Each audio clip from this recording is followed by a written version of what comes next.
Hello friends, welcome to Divya ayurvedic centre BMS. Friends, मैं हूं सुनील। आज हम पढ़ने वाले हैं पदार्थ विज्ञान का कारण द्रव्य का। हमारा दो टॉपिक रह गया था, काल और दिशा। तो आज हम काल और दिशा को पढ़ने वाले हैं। ठीक है, इससे पहले हमने पंचमहाभूत, आत्मा और मन को पढ़ लिया है। हमने यहाँ पर अगर थोड़ा रिवीजन करें तो टोटल कारण द्रव्य कितने होते हैं, तो कारण द्रव्य होते हैं 9। ठीक है, मेनली जो हम द्रव्य है उसको हमने डिवाइड करा था दो पार्ट्स में, कार्य द्रव्य और कारण द्रव्य। ठीक है, तो कारण द्रव्य हमारे पास टोटल 9 होते हैं, जिनमें पंच महाभूत यानी 5 तो ये हो गए द्रव्य, और फिर आत्मा, मन, काल और दिशा 4 द्रव्य ये हो गए। यानी टोटल कारण द्रव्य कितने हो गए, 9। जिसमें से हमने पंच महाभूत को पढ़ लिया था, आत्मा और मन को पढ़ लिया था। आज हम काल और दिशा को पढ़ेंगे। ठीक है फ्रेंड्स, अगर आप इस चैनल पे नए हैं तो इसको सब्सक्राइब कर लें। अगर आप इस चैनल पे पहले से सब्सक्राइब कर रखा है और तब ये लेक्चर देख रहे हैं, तो अगर आपको ये लेक्चर समझ में आता है और वीडियो अच्छी लगती है तो लाइक करके ज़रूर बताना। अगर कोई परेशानी है या कोई प्रॉब्लम या फिर कोई सजेशन आप देना चाहते हैं तो यहाँ पर आप कमेंट करके बता सकते हैं। ठीक है फ्रेंड्स, हमने टोटल यहाँ पे स्क्रॉल कर रहा हूँ मैं, आप इसको थोड़ा रिवीजन भी कर सकते हो। ठीक है, और अगर आपने अभी नहीं पढ़ा है पंच महाभूतों को, आत्मा और मन को, तो आई बटन में आपको उसका वीडियो का लिंक मिल जाएगा, या फिर आप इसके प्लेलिस्ट में जाके कारण द्रव्य का एक प्लेलिस्ट होगा, उसके अंदर टोटल कारण द्रव्य का सारा टॉपिक दे रखा है। ठीक है, कारण द्रव्य मतलब उसके अंदर कंप्लीट कर रखा था, सिर्फ हमारा रह गया था जो वो था काल और दिशा। ठीक है, जिसमें से ये भी हम आज कंप्लीट कर लेंगे अपना। ठीक है, तो आ जाते हैं हम काल पे। ठीक है, तो हम पढ़ने वाले हैं इस लेक्चर में क्या, काल। ठीक है, वैसे फ्रेंड्स काल को भी हमने जैसे आत्मा और मन को पढ़ा था उसी तरीके से काल को भी पढ़ना है। वैसे तो ये भी, काल में भी एक फ़िलोसफी है जिसके अंदर आपको जितना ज़्यादा हो सके इसके बारे में लिख के आना है। लेकिन ये क्या होता है कि बहुत कंफ्यूजिंग होता है। ठीक है, इसके होता ही आसान है लेकिन हम सही से याद नहीं रख पाते इसकी हर लाइन को। ठीक है, तो जिसकी वजह से हमारा कंटेंट कम हो जाता है।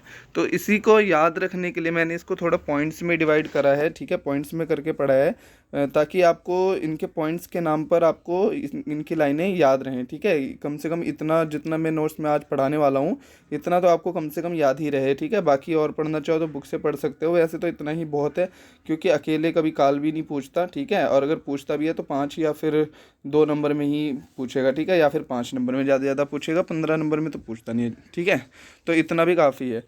तो मेनली हमें कुल मिला के काल को यहाँ पर समझना है कि काल के बारे में हमें कितनी बातें याद रखनी है। तो इसको मैंने पॉइंट्स में इसलिए डिवाइड करा है। पहला पॉइंट हमारा है व्युत्पत्ति, यानी अगर काल आता है एग्जाम में तो सबसे पहले आपको क्या लिखनी है, काल की व्युत्पत्ति। ठीक है, यानी कि काल शब्द बना किससे है, तो काल शब्द कला शब्द के लकार, ठीक है, लकार यानी ला, एवं आकार यानी आ, और ली धातु के लकार को मिलाने से बना है। ठीक है, तो का प्लस आ प्लस ला इज इक्वल्स टू काल। ठीक है, वैसे काल का अर्थ अगर हम नॉर्मली देखें तो काल का अर्थ मतलब होता है टाइम। ठीक है, काल इज इक्वल्स टू टाइम, यानी कि टोटल आपको यहाँ पर बताना है किसके बारे में, टाइम के बारे में, कि व्हाट इज़ द टाइम। ठीक है, ठीक है, तो आप इसको रिलेट करके चलिए अपने टाइम के साथ, यानी कि आपको टोटल यहाँ पर टाइम के बारे में बताना है। ठीक है, तो काल इज इक्वल्स टू टाइम।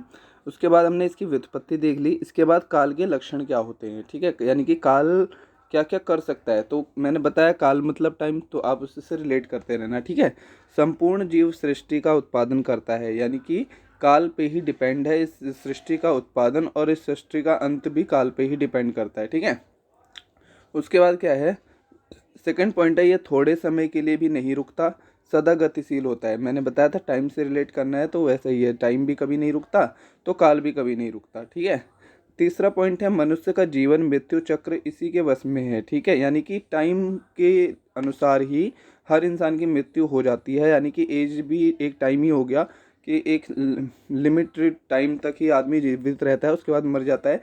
यानी कि जो मृत्यु चक्र है वो भी क्या है, काल पे डिपेंड करता है। ठीक है, वर्तमान काल, भूतकाल, भविष्यत काल, इन तीनों व्यवहारों का कारण द्रव्य काल है। ठीक है, तो यानी कि काल को हमने डिवाइड करा कितने में, 3 भाग में।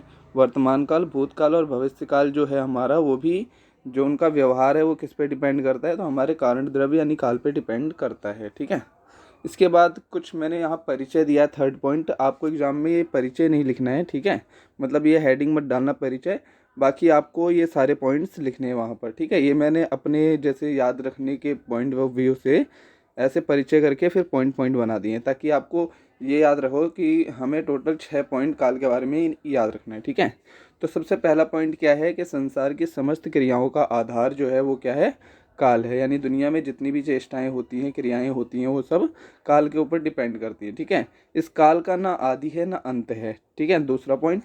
थर्ड पॉइंट, काल किसी से उत्पन्न नहीं होता। आयुर्वेद के विद्वान काल को स्वयं उत्पन्न हुआ मानते हैं। तो थर्ड पॉइंट क्या हो गया कि ये किसी से उत्पन्न नहीं होता, ठीक है। अब उत्पन्न नहीं होता किसी से, तो इसीलिए काल का आदि और अंत नहीं है, यानी न काल कभी खत्म होता है और न कभी इसका जन्म होता है, ठीक है, यानी कि ये अनादि है। इसके बाद फोर्थ पॉइंट है प्राणियों का जीवन मरण काल के ही अधीन है। फिफ्थ पॉइंट है यह संसार काल से ही उत्पन्न हुआ है, ठीक है। और सिक्स्थ पॉइंट है आयुर्वेद की समस्त क्रियाएं भी काल पर ही आधारित हैं। इसके अनुमान से ही रोग का ज्ञान एवं निवारण किया जाता है। कैसे, ठीक है, तो किस तरीके से, तो हम अनुमान लगाते हैं। अगर हम कोई मेडिसिन है किसी पेशेंट को दे रहे हैं तो हम अंदाज़ा लगा लेते हैं कि इतने टाइम तक ये मेडिसिन काम करेगी और पेशेंट ठीक हो जाएगा, या इतने टाइम तक वो ठीक होगा, या इस बीमारी में उसे इतने दिन तक हमें ये दवाई देनी है। तो ये सब हम किससे पे डिपेंड करते हैं, काल से ही, मतलब टाइम से ही डिपेंड कर रहे हैं ना, मतलब। तो यानी कि ये काल का ही काम हो गया, यानी टाइम का ही काम हो गया, ठीक है। यानी कि आयुर्वेद में इसकी को थोड़ी सी ये बताई हुई है कि इसकी इम्पोर्टेंस क्या है, ठीक है। इसके बाद कुछ हमें काल की विशेषताएं याद रखनी है। ये आपको हेडिंग भी डालना है एग्ज़ाम में, ठीक है। काल की विशेषताएं, तो आपको टोटल 5 विशेषताएं लिखनी है काल की। सबसे पहले, काल एक होता है। काल स्वतंत्र होता है, ठीक है, यानी काल किसी पे डिपेंड नहीं होता। काल नित्य होता है, मैंने पहले बताया था, ठीक है। काल सर्वव्यापी है। और काल जो है वो भूत भविष्य आदि व्यवहार का हेतु है, ठीक है। तो ये आपको 5 विशेषताएं ऐसे कैसे ही याद रखनी है। इसके बाद आपको काल के भेद याद रखने हैं। तो काल को हमने 12 भागों में विभाजित किया है, ठीक है। जो फर्स्ट है हमारा वो है मात्रा, सेकंड है काष्ठा, थर्ड है कला, फोर्थ नाड़िका, फिफ्थ मुहूर्त, सिक्स्थ प्रहर, सेवन अहोरात्र, एट्थ पक्ष, नाइन्थ मास, 10 ऋतु, 11 आयन और 12 वर्ष, ठीक है। पलक झपकने में जितना समय लगता है उसे एक मात्रा या निमेष कहते हैं, ठीक है। इसमें क्या होता है देखो, इतना भी आप याद रख सकते हो। अगर और याद करना चाहो तो अभी आप इसमें मैंने लिखा नहीं है, लेकिन मैं बोलता जाता हूँ, अगर आप लिखना चाहो तो लिख सकते हो कि पलक झपकने में जितना समय लगता है उसे तो हम एक मात्रा या निमेष कहते हैं, ठीक है। टोटल 15 मात्रा को हम एक पराकाष्ठा कहते हैं। 30 पराकाष्ठा यानी 30 काष्ठा को मान लो, 30 काष्ठा को हम एक कला कहते हैं। 20 कला को एक नाड़िका कहते हैं। 2 नाड़िका को एक मुहूर्त कहते हैं। और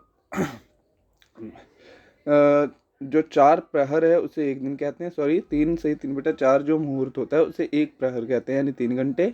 और 4 प्रहर को एक दिन, 8 प्रहर को एक अहोरात्रि, ठीक है। 15 अहोरात्रि का एक पक्ष होता है। 2 पक्ष का एक मास होता है। 2 मास का एक ऋतु होती है। 3 ऋतु का एक आयन होता है। और 2 आयन का एक वर्ष होता है। और 5 वर्ष का एक युग होता है, ठीक है। तो ये अगर आप याद कर पाओ तो याद कर सकते हो इसे भी, वरना इतने पे ही काफ़ी है, ठीक है। आपको बस 5 जो भागों में इसे डिवाइड किया है, भेद किए हैं जो, वो याद रखनी है, ठीक है। उसके बाद भेद लिखने के बाद आपको काल के गुण लिखने हैं। जैसे हमने आत्मा और मन में पढ़ा था। तो काल के गुण कौन कौन से होते हैं, तो संख्या, परिमाण, पृथकत्व, संयोग और विभागीय काल के गुण होते हैं। इसके बाद आपको आयुर्वेद में काल का क्या महत्व है ये लिखना है। तो आयुर्वेद में जो है इसका काल का बहुत अत्यधिक महत्व है, ठीक है।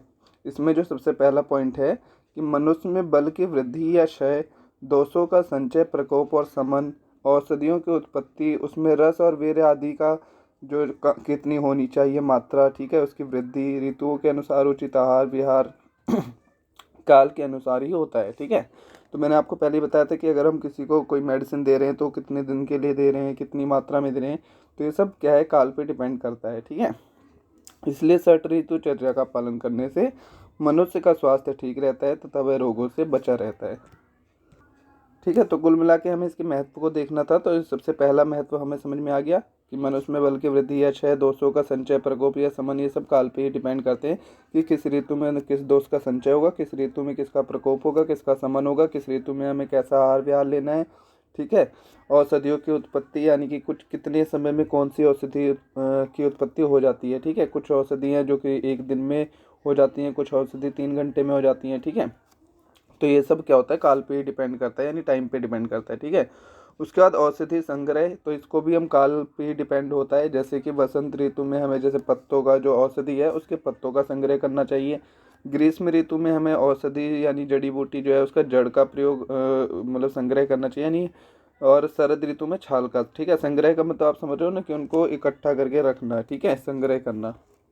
उसके बाद यहाँ पर हम देखेंगे रोग पर काल का प्रभाव क्या होता है। ठीक है। तो जैसे ये काल पे डिपेंड करता है, कुछ रोग होते हैं जो सुख साध्य होते हैं और कुछ रोग कष्ट साध्य होते हैं। ठीक है। और कुछ असाध्य को ही हम कष्ट साध्य बोलते हैं। और नवीन रोग यानी जो सुख साध्य वाले होते हैं वो आसानी से ठीक हो जाते हैं और कष्ट साध्य वाले आसानी से ठीक नहीं होते। ठीक है।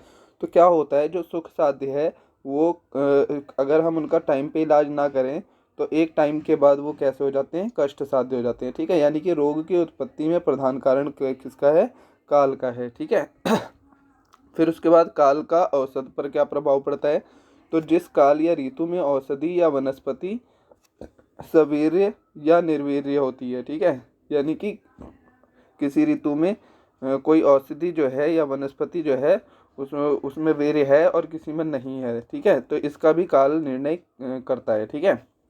यानी कि निर्मित औषधियों के काल का भी निर्णय किया गया है कि किस औषध प्रकार का कितने समय तक उपयोग में लाया जा सकता है। ठीक है। तो मैंने बताया ना कि कुछ वनस्पति ऐसी हैं जिसमें वीर्य है और कुछ टाइम के बाद उसका वीर्य खत्म हो जाता है। ठीक है। यानी कि जो उसकी इम्पोर्टेंस थी, जो उसकी क्वालिटी थी, वो खत्म हो जाती है। ठीक है। मान लो एक्सपायरी डेट, कोई दवाई है, जब तक वो एक्सपायरी डेट के अंदर है तब तक वो काम करेगी, एक्सपायरी डेट निकलने के बाद वो हमारे काम की नहीं रहती। ठीक है। तो इसी को बताया गया है काल का औसत पर प्रभाव, यानी एक टाइम के बाद उस औसत में से वो उसकी क्वालिटी ख़त्म हो जा रही है। ठीक है। इसके बाद औसत सेवन काल, तो औसत सेवन के भी काल बताए गए हैं। ठीक है। जैसे बताया क्या गया है, जैसे हम कहते हैं ना ये एक खुराक हमें सुबह खानी है, एक खुराक शाम को खानी है। ठीक है, दवाई की।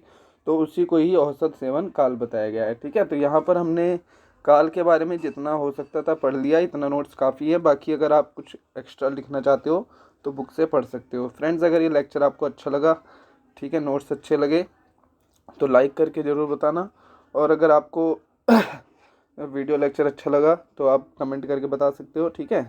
थोड़ी मेरी तबीयत भी ख़राब सी हो रही है, तो आज इस काल को ही पढ़ते हैं। ठीक है। नेक्स्ट लेक्चर में हम पढ़ेंगे दिशा को। ठीक है। तब तक थोड़ा मैं पानी वानी ले लेता हूँ। ठीक है, थोड़ी प्रॉब्लम हो रही है अभी, तो इसलिए अगले लेक्चर में हम पढ़ेंगे दिशा को। फ्रेंड्स, ये लेक्चर को लाइक कीजिए, कमेंट करके ज़रूर बताना कि कैसा है। ठीक है। बाकी बनाया इसीलिए ताकि आपकी हेल्प हो जाए, बहुत सारे बच्चों ने भी बोला था। ठीक है। तो जिन्होंने बोला था उन्हीं के लिए मैंने स्पेशली बनाया है, वरना अभी तो मैं बनाने के हालत में नहीं था, लेकिन आपकी पढ़ाई ज़रूरी थी इसलिए बनाया है। तो फ्रेंड्स, लाइक करके ज़रूर बताना।